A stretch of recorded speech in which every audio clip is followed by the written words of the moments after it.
Are you a coffee lover or a chai lover or both? Well, I can still bet that you are not aware of half the things which we are going to cover in today's video. So पहले हो जाए कुछ बातें coffee पर, फिर करते हैं चर्चा चाय पर. So all the coffee lovers out there and also the non-coffee lovers, do you know that we got coffee in India only because of a Sufi saint? Yes, of course. There was a Sufi saint called as Baba Budan in the 17th century, and he was returning from Hajj to India from Mecca. And on his way through Yemen port, he brought 7 coffee beans along with him. This was the first entry of coffee in India. Now, do you know why only 7 beans were taken by Baba Budan? Because 7 number is considered to be very auspicious in Islamic religion, and these beans were given to him by one of his followers as a gift. Coffee at that time was only with the Arabs, and they didn't want this coffee to be planted in any other countries. So they allowed coffee to be exported only in roasted or boiled form. They had the fear in them that if coffee beans were exported, everyone can start planting and growing coffee around the world. Coffee was the most valuable commodity at that time, and so one cannot take coffee along with them across the borders. But Baba Budan, being a saint, he was not checked at the borders, and unknowingly coffee entered India, and this led to a big change. These coffee beans were first planted in Karnataka in the district of Chikmagalur. This area proved to be the best environment for coffee, and hence after a few years it became the hub for coffee plantations.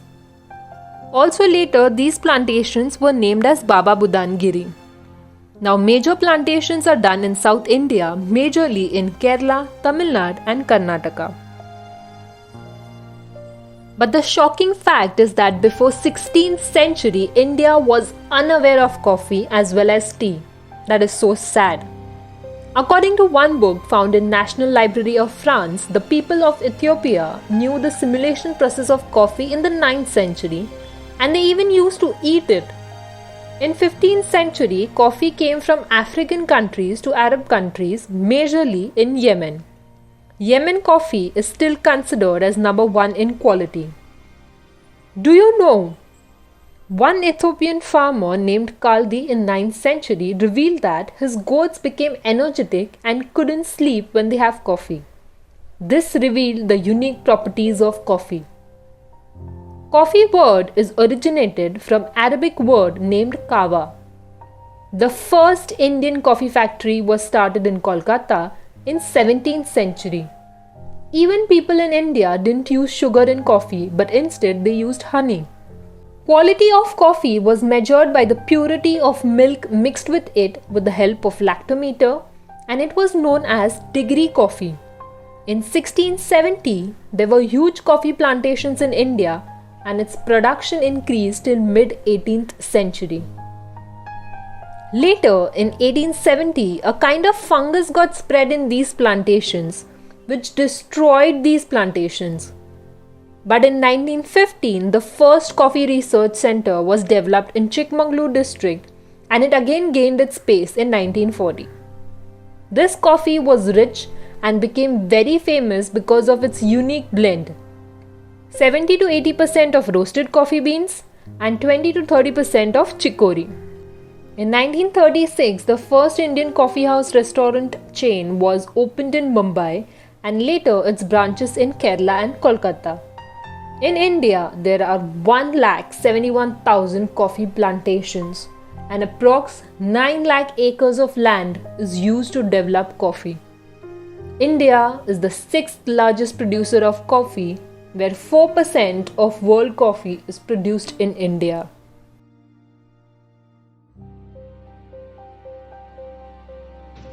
Okay friends, now we have heard much about coffee.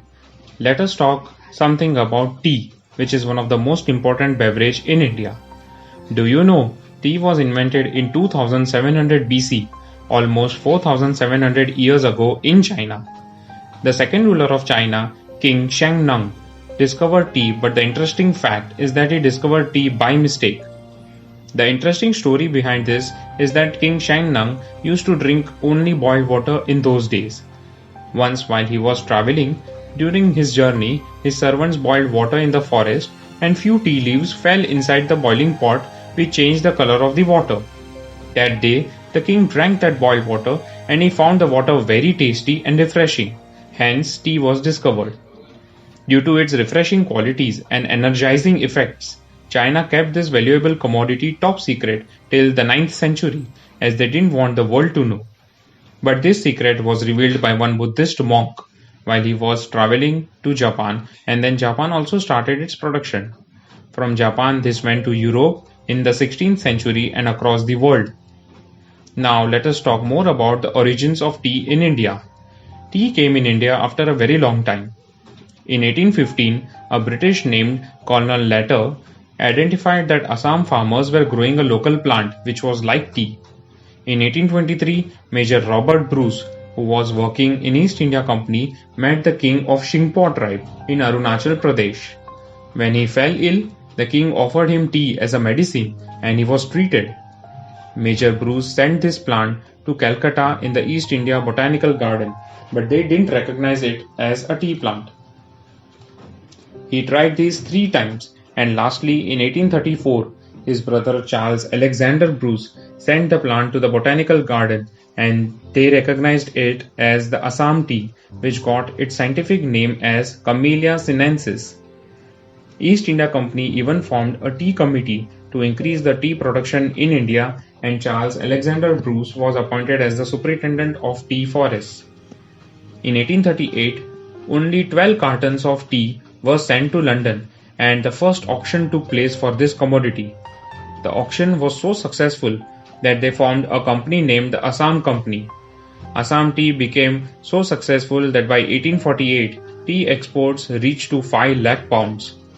In 1858, the golden period of tea started when its business shifted from the East India Company to the British government.